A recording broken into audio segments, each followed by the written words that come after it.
안녕하세요. 권중강입니다. 오늘은 9월 24일 금요일 방송을 시작하겠습니다. 어느덧 추석도 벌써 지난 지가 이틀이 돼 갑니다. 참 세월은 유수와 같이 흐른다고 하더니 참 빨리도 지나갑니다. 오늘 뉴스에는 그 문재인 대통령이 뉴욕 회담 마치고 하와이 가서 유해 인수식에 가서 또 그 종전 선언을 하자, 또 그 얘기를 또 했습니다.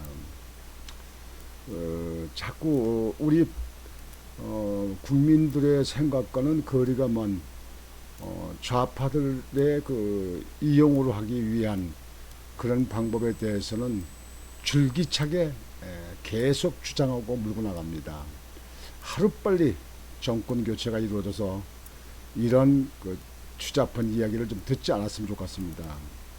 종군은 안 된다니까요. 종군은 안 돼. 그리고 성남시 그 대장동에 있는 그 개발 사업에 엄청난 이득을 밀어준 화천대유 천하동인, 이게 주역에 나오는 얘기라고 그러죠. 주역에 별 희한한 말을 갖다 놓고 아주 국민들이 분노가 머리끝까지 치밀게 이렇게 만든 겁니다. 5천만 원을 가지고 사업을 해서 11만 배의 소득을 올렸다. 5천만 원 가지고 11만 원 배. 이건 아마 이 나라가 태어난 지 그 이후에 이런 사업은 없을 겁니다. 그것도 단기간 한 4, 5년에. 그렇게 했으면 거기에 대한 이유가 있을 것이고, 그 사업을 해서 이렇게 이득을 보였고 한 주모자들이 있을 텐데, 지금 도대체가 서로 미루고 이런 걸 가지고 있는 그 당시 시장은 이재명은 자기는 아무 죄 없다, 관련 없다, 그리고 밀어대고 있습니다. 어떤 그 일이 이게 만들어지면요, 반드시 거기는 원인 제공자가 있죠. 그 원인 제공자 없이 그렇게 이루어지는 게 있습니까? 그러면 거기에 대해서는 검찰이나 경찰이 조사를 확실하게 빠르게 이렇게 하면 되는데, 조사하기 싫고 눈치 보기 싫으면 그냥 사표 내고 나와서 장사하든지 보러놓은 거 가지고 그냥 잘 먹고 살든지 그렇게 하지.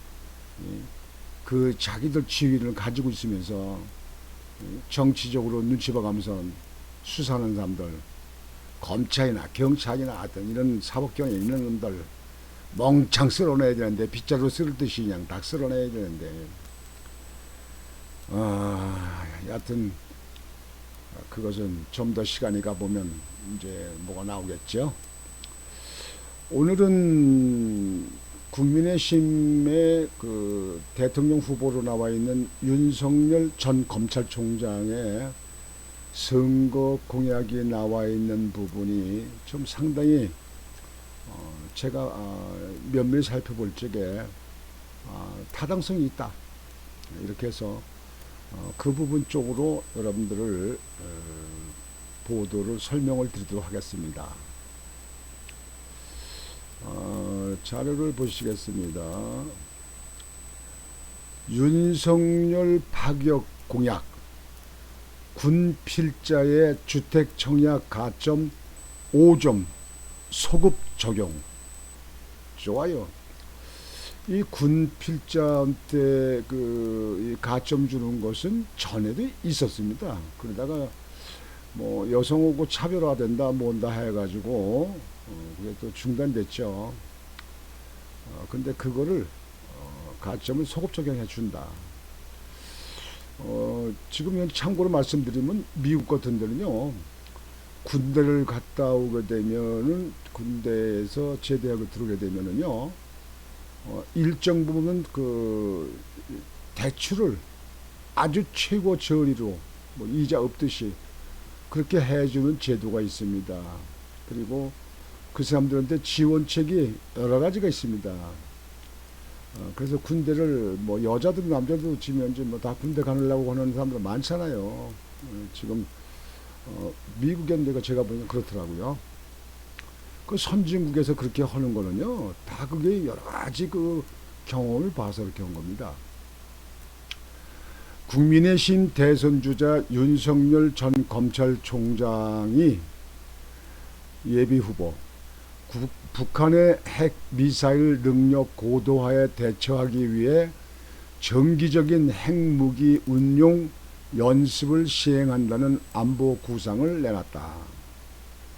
또 MZ 세대에 맞는 병역 체계를 구축하기 위해 MZ 세대 입맛에 맞는 고품질 전투 식량을 개발하고 병역 의무를 이행한 국민에게는 민간주택 청약 가점을 부여하겠다고 공약했다. 예, 내가 볼 때는 필요한 조치입니다. 윤석열 후보는 22일 오후 2시 국익을 최우선하는 당당한 외교를 기조로 이 같은 내용을 담은 외교 안보 공약을 발표했다. 윤 후보는 국익을 최우선으로 하는 당당한 외교를 위해 한반도 변환 구상, 실현, 한미 포괄적 전략 동맹, 실천과 북핵 대처, 확장 억제 강화, 상하 존중의 새로운 한중 협력 시대 구현, 한일 김대중 오부치 선언 2.0 시대 실현, 총리실 직속 신흥안보위원회 SEC 설치, 사이버 안보 시스템 구축, 첨단 과학기술 강군 육성, 한국행 아이언돔 조기 배치를 통한 국민 안전 확보, MZ세대에 맞는 병영 체계를 구축, 국가를 희생한 분들이 분노하지 않는 나라 실현, 민군 상생 복합타운 건설 등 11개 추진 과제를 제안했다. 그는 특히 포괄적 전략 동맹을 실천해 한미 동맹을 재건하겠다고 약속했다. 이를 위해 외교 국방장관 2+2 정례화 및 외교 경제장관 2+2 출범을 검토한다는 계획이다.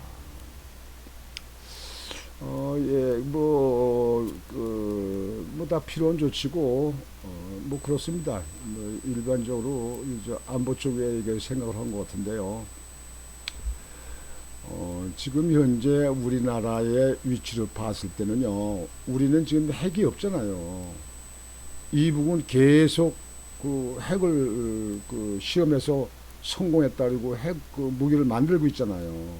지금은 대형이 아니고 소형 핵 미사일도 만든다고 하지 않습니까?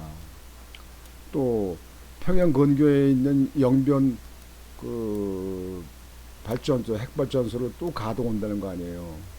가동하게 되면 폴루텀을 재처리 과정에서 추출해서 그걸 핵 만드는 원료로 쓰기 위해서, 그러니까 더 많이 쓰기 위해서 핵 원료가 필요한 모양이죠. 그래서 그걸 가동하고 있다 하는 것이 외신 보도 아니겠습니까? 근데 제가 이 윤석열 후보의 공약을 면밀히 봤습니다. 뭐 대체적으로 필연 조치라고 합니다. 근데 이거 가지고는 좀 약한 부분이 있어요. 약한 부분. 우리나라도 일단 선언을 해요. 이북의 핵을 폐기하지 않으면 우리 한국도 핵 개발을 하겠다.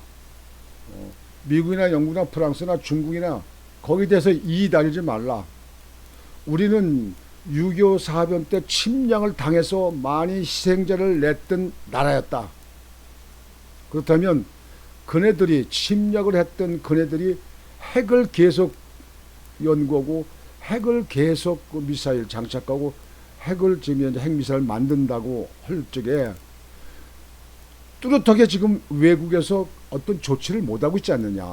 뭐 해봐야 지금 유엔에서 의결한 경제 제재 조치 아니냐. 경제 조치를 했는데도 핵을 계속 지금 현재 하잖아요. 얼마 전에는 토마호크 그 순항 미사일, 탄두를 실을 수 있는 그걸 쐈잖아요. 그러니까 우리나라도 세계에다 선전하는 거예요. 이북의 핵을 폐지하지 않으면 우리 한국도 한국 자유를 위해서, 자유국방을 위해서 핵 개발하겠다. 거기에 대해서 이의를 하지 말라. 딱게 선언하면요. 아마 중국에 제일 먼저 난리가 날 겁니다. 지난번에 경상도 사드 배치 그거 하는데 지금도 그 데모하고 있잖아요. 지금도 그 앞에서 뭐 좌파들이 하는 거였죠. 그러니까 중국이 아마 제일 먼저 날리려고, 또 미국은 핵 확산 금지 조약에 의해서 안 된다 뭐 이렇게 하겠죠. 그러면 그쪽에 적용하는 거예요. 그러면 우리나라도 불안해서 못 살 수가 있으니까 미국이 그러면 자유우방이 주관이 돼서 핵 우산, 핵을 전술 핵 할 수 있는 거 그거를 미국에서 우리나라도 설치해달라, 제공해달라 이렇게 딱 치고 나가는 거예요. 중국에서도 강하게 나가봐요. 그저 비실 중국의 눈치 보고 이북의 눈치 보고 그렇게 하면서 뭘 합니까? 정치는 큰 나라였든지 작은 나라였든지 1대1 정치 아닙니까? 거기서 우위를 선점을 해야 돼요. 강하게 밀어붙이면 그네들과 2차적인 협상이 나오는 겁니다. 협상. 뭐 이런 큰 건 안 되고 뭐 적은 거 한다든가 뭐 이건 안 되고 이건 안 되든가 이게 협상이 나오는 겁니다. 그래서 정치는 외교는 협상입니다. 협상. 힘으로 한다면 전쟁밖에 더 있습니까? 전쟁. 그러나 전쟁을 치를 수는 없는 거 아닙니까? 그러니까 힘으로 밀을 수 없다. 협상을 해야 된다 이거예요. 그러니까 우리나라도 이북의 핵 폐기하는 것을 세계가 어떠한 특단의 조치를 하지 않으면, 언제까지 하지 않으면 우리들 한국에도 핵 개발하겠다. 여기에 다른 나라 타국에서는 개입하고 간섭하지 말라. 이렇게 치고 나가면 그 이후에 또 얻는 것이 있는 겁니다. 이렇게 윤석열 후보가 좀 이렇게 강하게 나갔으면 어땠을까? 뭐 지금 두리뭉술 뭐 한국형 아이언돔 조기 배치를 통한 국민 안전 확보 뭐 이렇게 발표가 되긴 됐습니다만 그거는 너무 미온적으로 이렇게 된 것 같습니다. 예. 여하튼 대체적으로 윤석열 후보의 선거 공약을 면밀히 좀 보면서 상당히 긍정적으로 이렇게 이해가 됩니다. 하여튼 잘하셨습니다. 뭐 지금 이 선거공에 이것만 끝나는 건 아니고 계속 앞으로 이어질 것이니까 부족한 부분은 더 좀 보강하면 되리라고 봅니다. 뭐 앞으로 이제 공약이 나올 일이겠지만요. 이것도 좀 했으면 좋겠어요. 검찰이 수사를 하는데 수사하다가 이유 없이 수사하다가 뭐 지금 현재 그 정부 연관돼 있는 수사도 중단된 거 많잖아요. 지금 그런 수사를 하다가 중단된 거, 뭐 4개월 5개월 지난 거, 그거는 직무 태만 또는 검찰 업무 그 감시 그 감독위원회 같은 걸 만들어 가지고 민간 전문가들 민간이 합동으로 만들어서 어떤 검사가 지금 현재 울산 그 선거에 송철호 그 시장 그 선거 말이죠. 그 정권의 청와대 이쪽에 있는 정권에 있는 사람들이 개입했다는 거 아닙니까? 그런 거 수술하다가 땅 덮어놓고 그냥 깔고 앉아놓고 그냥 무한 세월을 보내. 예? 이런 경우에 거기에 대해서 인사 조치가 있을 수 있도록 뭐 어떤 경우에는 아예 검사 측에서 제명을 해서 내쫓아버리든지 이렇게 하는 정치 검사를 없애는 그 거기에 관계된 법, 그리고 판사들도 말이죠. 여러분들 그 지난번에 그 이 선거 사이로 그 우리 그 20대 국회의원 선거에 부정선거라고 이제 많이 했잖아요. 뭐 인천의 연수의 그 민경호 의원이 계속 그때 부르짖고 그러는데 선거법에 문제가 있다고 선거에 이의를 걸고 거기에 대해서 고발을 했으면 그 선거법이라는 것은 6개월 이내 그 대법원에서 6개월 이내 그 선거를 끝내기로 선거법에 대한 고발된 거 그거를 그 처리를 6개월로 이렇게 잡았어요. 근데 1년하고도 1년 6개월 돼도 아직까지도 검토도 하는 것도 많이 있어요. 이런 거는 법을 집행하고 법에 따라서 처벌을 줘야 될 그런 그 대법원 그 기구가 자기들 스스로 모순에 빠져서 자기들이 그 법을 안 지키고 있는 거 아닙니까? 이런 경우에 법원에 이 정치권이 그 손을 못 대면 법원에 거기도 인사 감시위원회 같은 걸 설치해 가지고 그 사건 담당하는 판사들 그 판사들의 그 건에 대해서 왜 1년 6개월 이렇게 시간을 질질 끌면서 안 하는가? 그때 문제가 있는 국회의원이 있으면 그때 가서 국회의원직을 아주 불법 선거를 해가지고 바꿀 수가 없잖아요. 바꾼다 하더라도 시간이 많이 걸렸잖아요. 근데 왜 그렇게 하냐고. 6개월 이내도 되면 인원이 적으면 인원을 더 충당하더라도 그래서 6개월 이내에 딱딱딱딱 끊어져 가지고 그거에 대해 심의하고 조사하고 저 판결을 하고 이렇게 해야 되는데 안 한다 이게요. 그럴 적에 제재하는 기구 있어야 될 거 아닙니까? 아니 판사는 뭐 자기들 멋대로 해요. 그런 데가 어디 있어요? 대한민국의 가장 중요한 주인은 국민입니다. 그러면요, 그 국민들 위해서 법을 만들어 놓고 그걸 잘 법대로 좀 진행하라 가지고 거기 검사도 있고 검사도 있고 판사도 있는 거 아니에요. 이게 경찰도 있고. 그런데 그네들이 그 직을 갖고 안 해. 그러면 국민이 들어가서 할 수도 없잖아요. 그러니까 그런 사람들에 대해서도 문제를 지적할 수 있는 기구가 있어야 된다 이거예요. 뭐 그런 사유를 외국하고 선진국하고 비교해 보면 그런 것이 조치가 있을 것입니다. 그래서 그런 것도 윤석열 후보가 대통령 선거 공약에 반드시 있을 필요가 있다고 제안을 합니다. 지금 현재 여기 이제 그 윤석열 후보에 나와 있는 이야기, 공약에 나와 있는 이야기를 보면은요,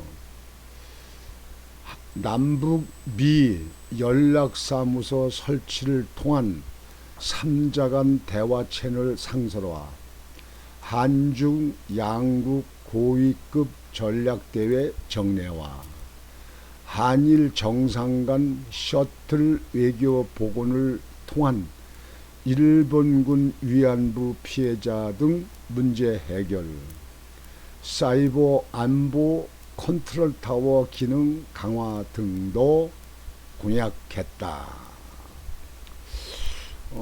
지금 현재 여기 그 내와 있는 그 남북미 연락사무소 설치를 통한 3자 간 대화 채널 상설화, 요거 괜찮습니다. 남북 연락사무소를 개성공단인데 거기다가 한국 정부가 돈을 뭐 천억대 돈을 들여서 지었잖아요. 그런데 삐라 뿌린다고 박상화 대표가 이거 이북으로 공무풍선에다 삐라를 보낸다고 해가지고 그것 때문에 그 문재인 정부를 막 그 질타하고 그 김여정이가 다이나마트로 폭파시켜버렸잖아요. 그랬는데도 말 한마디 못해. 왜 폭파했냐고. 응? 우리하고 협의했어? 그거 다시 전화 원상복구 해놔. 아니면 돈으로 변제. 뭐 나라가 이렇게 돼야 되는 거 아니에요. 이 돈이 국민 돈이지 문통 돈이야? 예? 아니 통일부 장관 돈이야? 국방부 장관 돈이냐고. 진짜 그때도 하지 말고 무슨 그게 그 국민을 위한 정부고 뭐 국가를 위한 정부냐. 정부가 이런 날강도 같습니다. 폭파했으면 거기에 대해서 반드시 짚고 넘어가야 될 거 아니야. 뭐가 이렇게 꿀려가지고 눈치만 보고 그래. 그러니까 외교에 나오는 거 보면 김정은이의 수석대변이라고 그러잖아. 수석대변인. 문통 수석대변이요? 수석대변인? 대변을 내면 대통령 내놓고 내려오지. 아이고 내려와지. 뭘 대통령을 해. 대변인 하면서. 그래서 그거를 좀 내가 볼 때는 보완할 적에 미국 껴 있으면 그 개성에 그 연락사무소 폭파 못하죠. 미국이 무서우니까 못하죠. 그리고 남북 통신선 쟤들 마음대로 기분 풀리면 연결하고 또 기분 상하면 뚫어버리고 쟤들 멋대로 왜 그냥. 계속 남한에서는 이해 한번 못해. 왜 그때로냐? 왜 그러냐? 이유가 뭐냐? 막 그것도 못해. 그냥 그런 때는 난 죽었어. 난 입이 없어. 난 말 못해요. 무서워서 말 못해요. 죄가 져서 말 못해요. 말 못해. 근데 미국이 개입됐으면 못하죠. 폭파 못하지. 옛날에 그 김일성 때 그 판문점에 미루나무 그 자를 적에 그 이북의 공산당 놈들, 그놈들 빨간 놈들이 와서 도끼 휘둘리고 뭐 그래가지고 그때 미군을 갖다가 살상했잖아요. 그 미루나무 제거할 적에. 여러분들 기억하시나? 뭐 젊은 사람들은 못하겠지. 그때 케네디가 전쟁 선포해가지고 저기 해가지고 미군 본토부터 시작해가지고 전 그 세계에 있는 미군 비상 걸어가지고 이북하고 전쟁 치르자 이렇게 했던 거 아니에요. 그때 아주 그때는 뭐냐 끝나는 줄 알았어요. 아주 완전 미군들이 한국에 있는 미군들도 완전 무정하고 부대에서 휴가 못 나가고 외출 못 하고 그냥 참 케네디 진짜 그때 보고 진짜 배점 좋다. 그때 뭐 나이가 뭐 한 40대인데 와 그때 정말 멋있더라고요. 난 그때 뭐 학생 때였는데요. 뭐 일어난 줄 알았어요. 꽝 일어나서 그냥 아주 그냥 집 막아가지고 폭파시켜가지고 그냥 저 빨갱이들 다 처치했으면 좋은데 말이죠. 그때 못했어요. 김일성이 꼬리 내려가지고 깨갱해가지고 그래가지고 케네디가 일단 김정일의 김일성의 그 사과 받고 그렇게 우선 그때 중단했던 거 아닙니까? 이게. 미국이 그런 것도 있었기 때문에 미국은 두려워하죠. 지금도 두려워죠. 그리고 여기서 이 대목에서 한 번 더 말씀드리면요, 뭐 여러분도 들으셨겠지만 앞으로는 이 군대 보병 가지고 뭐 이렇게 뭐 싸우고 비행기 가지고 싸우고 이렇게 하는 게 거의 사라지고 무인 비행기가 가서 한답니다. 사람 없이 폭탄만 싣고 그래고 거기다 조종을 해가지고 가서 평양 가서 김정은이 그 관사 그냥 폭파시키고 뭐 군 시설 폭파시키고 원자력 발전도 폭파시키고 이건 무인 비행기가 다 한다는 거예요. 아주 뭐 정밀도가 굉장히 높으니까 그래서 앞으로는 이제 크게 저기 전투 치르는데 뭐 비행기나 뭐 이렇게 뭐 장갑차 뭐 탱크 이런 데 가가지고 사상 교전을 해가지고 사상자가 생기고 뭐 하는 거 그런 건 최소화시킨다 이거죠. 그거는 이 선진국은 사람의 가치가 사람의 귀함 생명의 귀함을 아주 가장 제일 중요시하기 때문에 저 이북 공산당과 같이 사람을 개나 소나 돼지 취급을 하지는 않지요. 저 사람들은 그냥 후딱 마음에 안 들면 뭐 재판도 없이 저놈 없애버려. 그러면 그냥 보고 총으로 사살하는 거 아니에요. 그냥. 뭐 그런 거 여러분들 외신 보면 다 그 나옵니다. 지금도 이북에 아주 그냥 술렁술렁 하더만. 군부에서 아마 그냥 뭐 내가 볼 때는 그 얼마 안 가서 쿠데타가 일어날지 몰라요. 이북에서요. 그 전에 그 불가리안가 거기서 차우스키 그 사람 그 공산주의자 그 사람은 그냥 군대 혁명이 일어나가지고 결국 그 사람 제거시키잖아요, 총으로.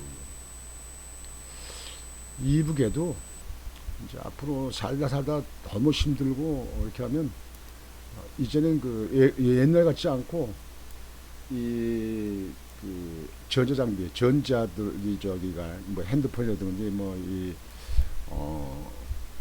이 컴퓨터라든지 그런 것이 너무 발달되어 있기 때문에 소식을 즉시 받을 수 있어요. 이북의 국민들이 전부 다 컴퓨터 갖고 있는 건 아니고 핸드폰 가지고 있는 건 아닌데 그래도 군데 좀 그런 사람들이 가지고 있으면 그 사람들 통해서 이웃에 말이 퍼지거든요. 이북이 잘못하는 거, 그 다음에 뭐 중국이 잘못하는 거, 그 다음에 한국이 잘하는 거, 잘못하는 거, 다 그 사람들이 판단도 하잖아요. 그래서, 머지않은 시일 내에 내가 볼 때는 그럴 수도 있겠다. 이렇게 판단이 됩니다. 하여튼 지금 현재 그 윤석열 후보가 뭐 여당에서 그냥 아주 온갖 그냥 잡아 끌어내리기 그냥 윤석열 죽이기 작전으로 그냥 온통 정치권이 그쪽에서 그렇게 해도 꿋꿋이 살아옵니다. 꿋꿋이 밀고 나갑니다. 지금 현재 그 속보에 보면 뭐 윤석열 그 사주 고발장 그거 조사하는데 고검에서 그 나온 이야기가 뭐 거기에 그 의혹이 있고 거기에 관련된 게 그런 자료가 컴퓨터하고 뭐 다 조사했더니 없더라. 하나도 없더라. 이렇게 했다고 합니다. 그래서 아마 무혐의가 될지 모르는데 없는 걸 갖다가 지금 세상에 강제로 박근혜 대통령 잡아넣듯이 강제로 만들어 가지고 잡아낼 수 있겠습니까? 하여튼 박근혜 대통령 생각하면 참 가슴 아픈 일인데요. 참 가슴 아픕니다. 뭐, 나 같은 사람이 무슨 힘이 있어서 뭐 저걸 하겠습니까? 예, 어떻게 하겠어요? 근데, 그것도 내가 볼 때는 한국 역사에 그거를 해소시키는데 노력이 있어야 된다고 생각합니다. 뭐, 그렇게 난 또 있으리라고 보고 있습니다. 아직 뭐 시간이 있으니까요. 그렇게 하고 또 그분에 대해서 나중에 죄가 없다면 정부에서 크게 보상을 해야죠. 보상. 하여튼 그거는 더 시간을 가지고 있으면서 봐야 될 일이고 지금은 어떻게든지 야권 단일화 후보를 만들어서 정권을 교체, 정권을 가져오고 정권을 되찾아오는 거 이것이 제일 중요한 일이다 이렇게 생각을 합니다. 오늘 방송은 이렇게 마치겠습니다. 여러분들 오늘 금요일이고 또 내일부터 토요일이니까 또 좀 또 쉬시는 분들은 쉬시겠죠. 오늘도 오후 일정 시간을 보람있게 잘 보내시기를 바랍니다. 오늘 방송은 이것으로 마치겠습니다. 여러분 안녕히 계십시오. 감사합니다.